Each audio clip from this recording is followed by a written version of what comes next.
네, 이제 그 집합이라고 하는 것이 어떻게 약속되어 있고, 집합이라고 하는 것을 어떻게 다른 것과 구분할 수 있고, 방금 이제 집합이라고 하는 것을 정의하는 방법과 같은 어떻게 보면 동어 반복적인 말을 지금 하게 되는데, 집합이라고 하는 것이 어떻게 약속되어 있고 어떻게 그것을 대상으로 구분하며 그것이 다른 집합과 어떤 관계를 이제 생각할 수 있는지, 다른 집합과의 관계를 어떻게 생각할 수 있는지에 대해서 이야기를 나눠봤어요. 그럼 이제 집합이 할 수 있는, 집합으로 할 수 있는 연산에 대해서 알아보겠습니다. 원래 이제 여러분들은 지금 교육과정에서 어떤 다른 체계를 만나는 것이 그렇게 쉬운 일은 아닌데, 예를 들면 뭐 벡터라고 하는 것도 이제 선택한 이제 극소수의 학생만 선택한다고 알고 있는데, 기하를 선택한 학생만 이제 벡터를 배울 수 있게 되고, 예컨대 이제 옛날에는 이제 행렬을 배우기도 했고요. 뭐 그런 이제 지금 우리가 잘 다루고 있는 수 또는 식의 연산과는 좀 사뭇 다른 어떤 체계를 배우는 것이 지금 공통 교육과정 안에서는 별로 크게 부각되지 않는 어떤 면모이기도 한데, 집합이라고 하는 것 또는 뭐 행렬, 뭐 벡터와 같이 어떤 새로운 체계를 배우게 되면 그것이 무엇인지, 그것을 어떻게 구분할 수 있는지, 그것이 어떻게 다른 것과 같다 또는 다르다, 같지 않으면 다른 것이죠, 다르다를 이야기할 수 있는지를 먼저 배우고, 그것이 어떤 연산 법칙을 갖고 있는지, 연산의 성질을 갖고 있는지에 대해서 배우는 게 수학적 체계를 배우는 데 좀 일반적인 방법입니다. 이제 연산을 배워야 되는데, 연산은 뭐 이런 것이 있겠죠.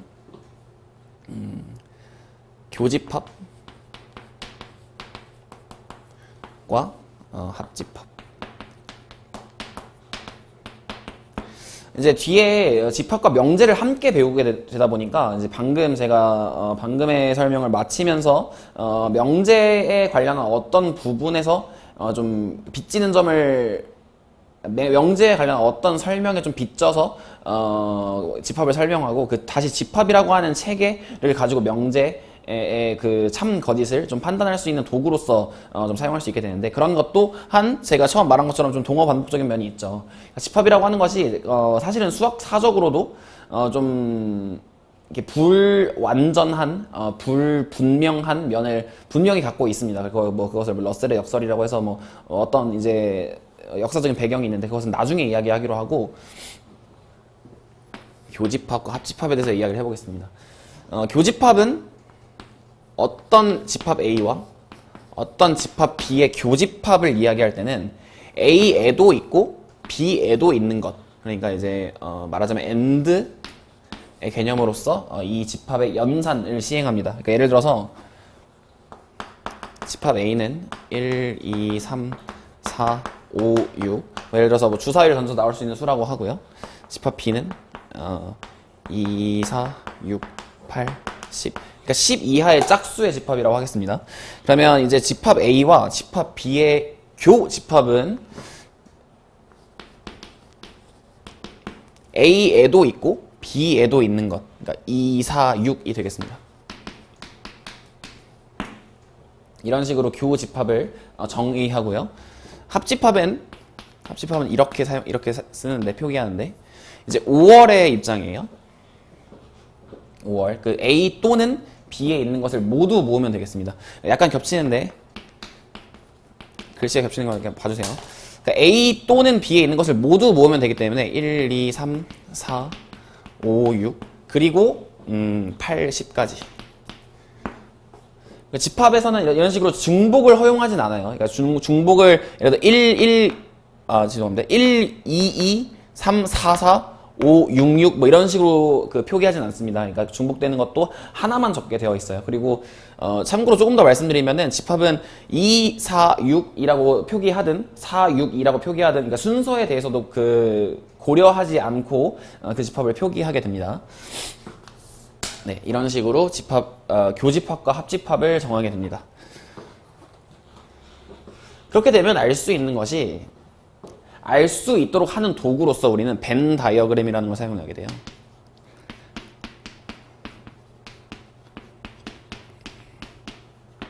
벤 다이어그램이라고 하는 것은 사람 이름, 벤이라고 하는 사람의 이름을 따와서 만든 이름인데, 어떤 집합 A와 B가 있는데요. 그 집합을 모두 포함할 수 있는 전체 집합 U를 상정해 보겠습니다. U는 그러면 자연수의 집합이라고 할까요? 자연수의 집합 또한 집합으로 상정할 수 있는 것이죠. 그리고 그 전체 집합 안에 포함되어 있는 A와 B를 생각해 보겠습니다. 이 U라고 하는 것 또한 어떤 이제 임의로 그 A와 B를 포괄할 수 있는 임의의 집합을 상정한 것이고, 그러니까 이게 U라고 하는 집합이 항상 어떤 집합이 되어야만 하는 것은 아니에요. 어쨌든 이런 집합으로서 전체 집합이라고 하는 걸 말할 수 있게 되고, 전체 집합의 U는 뭐 유니버스 뭐 이런 표기에서 따온 것이라고 그냥 참고로 알아두시면 되겠습니다. 그러니까 집합 A와 B의 교집합은 이 부분을 뜻하게 되고요. 그림으로 표기하자면 집합 A와 B 합집합은 이 부분 전체를 뜻하게 됩니다. 그런 의미에서 집합 A와 집합 B의 이제 원소의 개수 또한 생각할 수 있게 되는데, 유한 집합에 대해서 원소의 개수는 합집합의 원소의 개수는 집합 A의 원소의 개수와 집합 B의 원소의 개수에서 지금 그 교집합 부분은 A를 셀 때도 세워지고 B를 셀 때도 세워지기 때문에 두 번 세워지는 것을 한 번으로 줄여주기 위해서 A 교집합 B의 원소의 개수를 한 번 빼는 것으로 이 집합의 원소의 개수를 셀 수도 있게 됩니다. 그리고 이제 교집합과 합집합이라고 하는 연산, 그리고 이제 그것을 시각적으로 표기하기 위한 다이어그램, 그리고 그 다이어그램을 이용해서 우리가 알 수 있었던 집합의 원소의 개수를 이제 살펴봤는데요. 그리고 이 벤 다이어그램을 이용해서 조금 더 다른 논의를 해보면, 이 전체 집합이라고 하는 것이 상정되면 그것의 이제 여집합이라고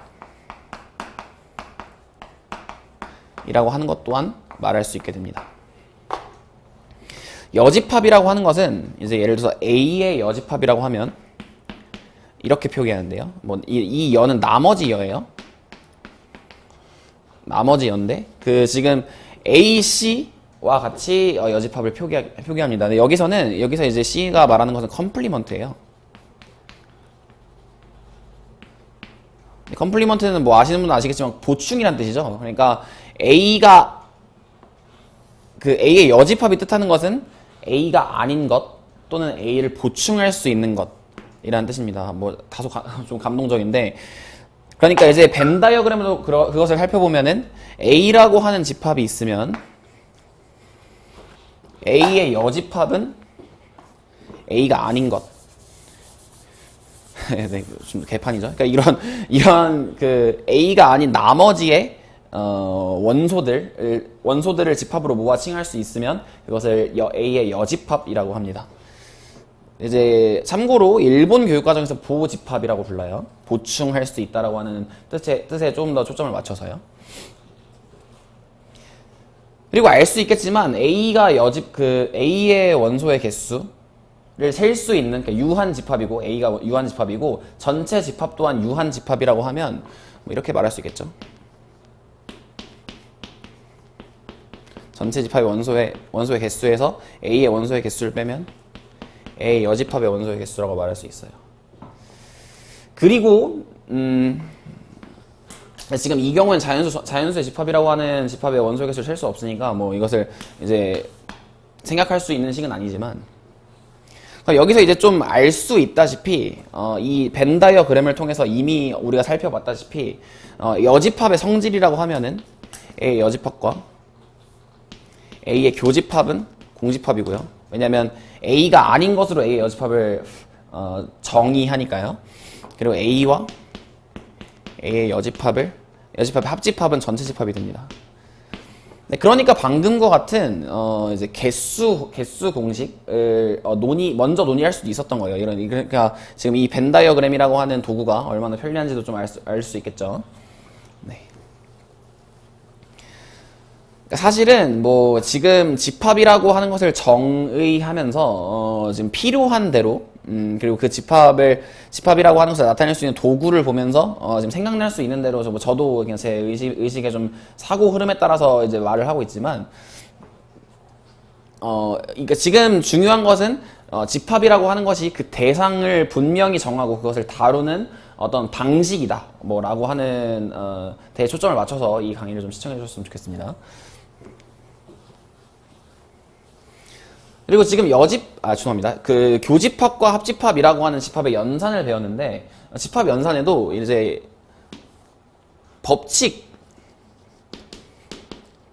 연산 법칙이 있습니다. 그 우리가 사실 사칙 연산에 대해서 뭐 특히 뭐 덧셈에 대해서 연산을 배울 때는 그러니까 연산 법칙을 배울 때는 세 가지로 생각할 수 있잖아요. 그 교환 법칙,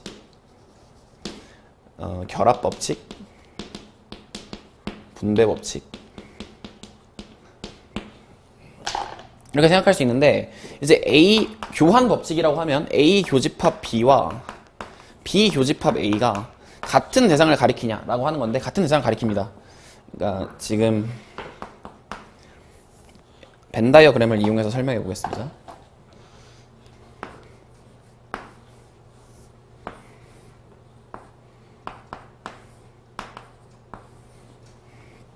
A와 B의 교집합 또한 여기를 약간 A와 B의 교집합은 여기를 뜻하고 있고 B와 A의 교집합 또한 같은 곳을 생각할 수 있잖아요. 그리고 마찬가지로 A와 B의 합집합은 B와 A의 합집합과 동일합니다. 이것도 벤 다이어그램을 이용해서 어렵지 않게 생각할 수 있죠. 그리고 A 교집합, B 교집합 C라고 하면은 A 교집합 B와 C의 교집합을 생각하는 것과 B 교집합 C와 A의 교집합을 생각하는 것이 동일합니다. 이것도 마찬가지로 벤 다이어그램을 이용해서 살펴보면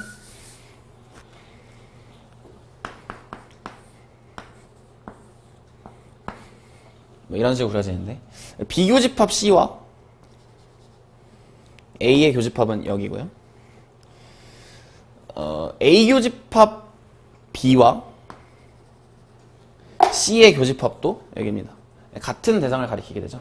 이런 식으로 뭐 합집합 또한 마찬가지의 법칙을 설명할 수 있을 것이고 그러니까 이런 연산 법칙을 암기한다기보다는 벤 다이어그램으로 설명할 수 있다가 더 중요한 겁니다. 그리고 이제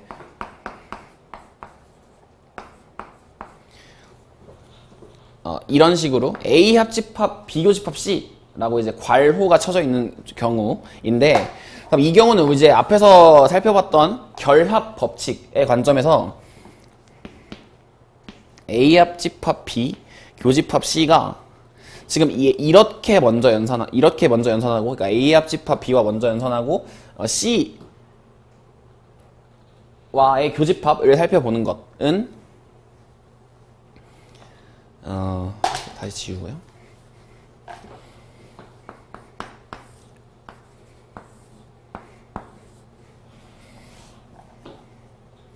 A 합집합 B와 C의 교집합은 여기가 될 거고 그럼 B 교집합 C와 A의 합집합은 여기가 될 거잖아요. 이렇게 되겠죠. 그러면 이제 그 합집합 연산과 교집합 연산이 섞여 있을 때는 결합 법칙이 성립하지 않는다는 걸 이제 벤 다이어그램으로 잘 알 수 있게 되죠. 그렇기 때문에 이런 표기는 지양해야만 하는 것입니다. 그러니까 그렇기 때문에 이런 괄호로서 연산의 순서를 먼저 정해주게 되는데 이 경우에는 비교집합 C와 A의 합집합에 관련한 연산이라고 볼 수 있어요. 근데 이 연산은 A 합집합 B와 A 합집합 C의 교집합이다 라고 하는 것도 벤 다이어그램을 통해서 확인할 수 있습니다. 방금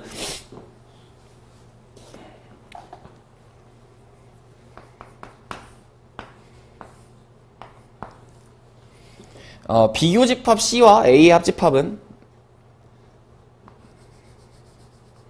여기를 뜻하게 되는데 그럼 이제 A 합집합 B와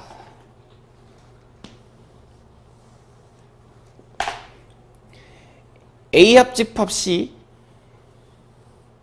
살펴봤을 때 둘의 교집합과 이 파란 부분은 일치하게 되죠. 그러니까 이런 식으로 결합 법칙이 아니라 죄송합니다. 이런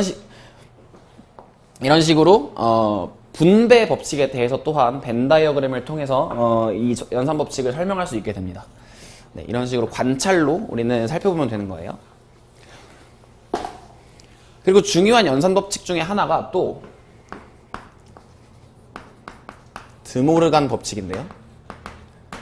드모르간 또한 사람의 이름입니다. 그러니까 A 합집합 B의 여집합은 A 여집합 교집합 B의 여집합이고 A 요집합 B의 여집합은 A 여집합 합집합 B의 여집합인데, 이것은 그러니까 벤 다이어그램을 통해서 여러분들이 좀 살펴봤으면 좋겠어요. 네, 이런 정도로 집합을 대상화하고 그걸 연산하는 과정을 거쳐봤습니다. 그리고 이제 그것을 연산이라고 하는 것이 이제 논리적으로 어떤 논리 기호로 원래는 그 집합을 다루는 것이 예전 교육 과정에서의 목적이었는데, 그러니까 옛날 교육 과정이죠. 우리의 이제 아버님, 어머님 세대. 뭐 그런 세대에서의 이제 연산 법칙이, 그러니까 집합의 연산 법칙을 다루는 것이 어떤 논리 구성에 관련한 것이었다면, 지금은 이런 식으로 벤 다이어그램을 통해서 그 집합의 연산 법칙을 설명하는 것이 교육 과정의 취지 또는 목적이 되었습니다. 네, 이렇게 그 집합에 대해서 집합이라고 하는 것을 어떻게 대상화하고 그 연산을 할 수 있는지에 대해서 간략하게 좀 알아봤는데요. 사고의 흐름에 따라서 이제 저도 이야기를 한 것이다 보니까 빠지는 부분도 있을 거예요. 예를 들어서 뭐 A 교집합 B가 공집합인 경우, 그러니까 A와 B가 겹치지 않는 경우, 그러니까 이런 특수한 경우에 A와 B를 뭐 서로소라고 말한다든지 그런 식의 이제 구체적인 어떤 교과서에서는 다루고 있지만 제가 다루지 않은 어떤 것이 있을 텐데, 그거는 제가 지금 그 말씀드린 어떤 흐름의 관점에서 여러분들이 충분히 해내실 수 있을 거라고 봅니다. 사실 집합이라고 하는 것 자체가 방금 잠깐 언급한 러셀의 역설이라고 하는 것에 의해서 그것의 집합이라고 하는 대상을 구체적으로 정의하는 것이 불가하다.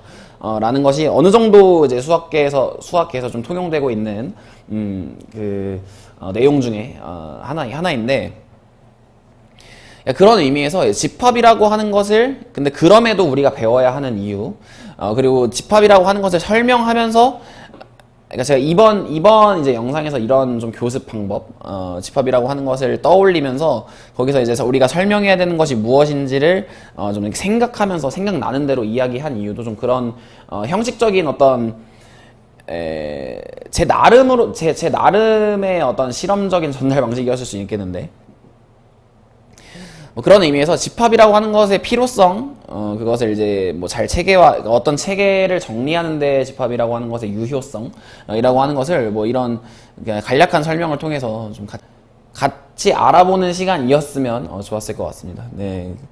이런 정도로 이제 이런 실험적인 얘기는 마쳐보고, 네, 다시 돌아오겠습니다.